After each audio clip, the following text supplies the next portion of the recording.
So we are currently at FHA site in the World Technological Park in the city of Huesca, and this is the testing facility we have built as testing platform in our HIGGS project. So the purpose of our testing facility is performing tests with real components of the grid to be able to expose them to hydrogen under real conditions at high pressure in an environment that it is not possible in other kind of testing facilities. For example, in labs, they don't have the capacity to build something that big. And in real transport facilities, because they are connected to end users or to some kind of facility, that makes it difficult to get a permit to perform this kind of experiments. Thanks to this facility, we can perform tests really close to reality, but overcoming the limitation of labs and of TSOs, the challenges that TSOs have. There is one part of the platform, which is the static section, in which we perform tightness tests. What we have done is install different testing valves in different lines. We fill the lines with gas at the beginning of the test, and then we close the line isolating it. First of all, we're starting with 20% hydrogen in methane, just pure methane.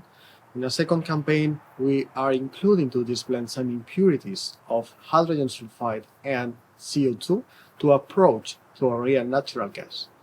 Our third condition consists in increasing the level of the blend to 30% hydrogen, maintaining these impurities, and we will end in a last campaign with 100% hydrogen condition. Each campaign considers 4 months exposure to the gas, maintaining an operating pressure of 80 bar, so really high pressure, typical of transport grids. And during the test, we monitor pressure level and gas composition by chromatography. This way, we can see if hydrogen is leaching outside the system, a proper leak itself, or maybe hydrogen is permeating over methane. In another part of the platform, which is the dynamic section, we perform sensitivity tests. We want to focus on basically hydrogen embrittlement to see if materials, different steels, and different parts of the equipment are sensitive or not to hydrogen. It's a closed loop in which we have a flow of gas flowing through all the system. We have in it a part which is dedicated to check the impact of hydrogen in steels, focusing on the 4 more common carbon steels in transport grids, which are qualities of AP5L grade 42, 52, 60, and 70. And what we have done is install a welded pipe with the 4 qualities welded to each other. But we are also inserting strain specimens in a pick trap, which aims as autoclave. There are 4 kinds of specimens: shearing, 4-point bends, and also pre-cracked city bull specimens.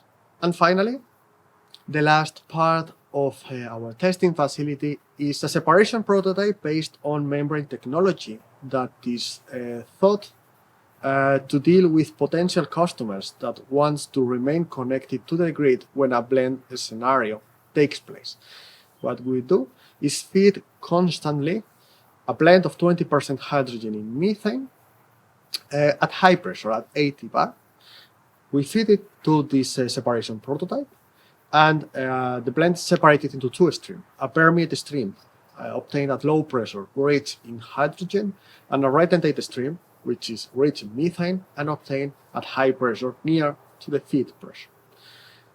We have fed this blend constantly for more than 500 hours, monitoring the flow obtained, rich in hydrogen, and the quality of this hydrogen. So the hydrogen we are using for the injection is a really green hydrogen. This is the hydrogen we are producing in our electrolyzers at FHA, and this is the same used in other facilities, is also used in the HIGGS testing platform to blend it with our simulated natural gas. So this testing facility was specifically built for the HIGGS project, but it does not mean it can only be used for it. The platform was built to be able to upgrade, to improve to face new challenges that can come in the near future. This means our platform is ready for future projects or other private initiatives, for example, some TSOs manufacturers that want to test their items in our platform. We are ready for it, we can adapt.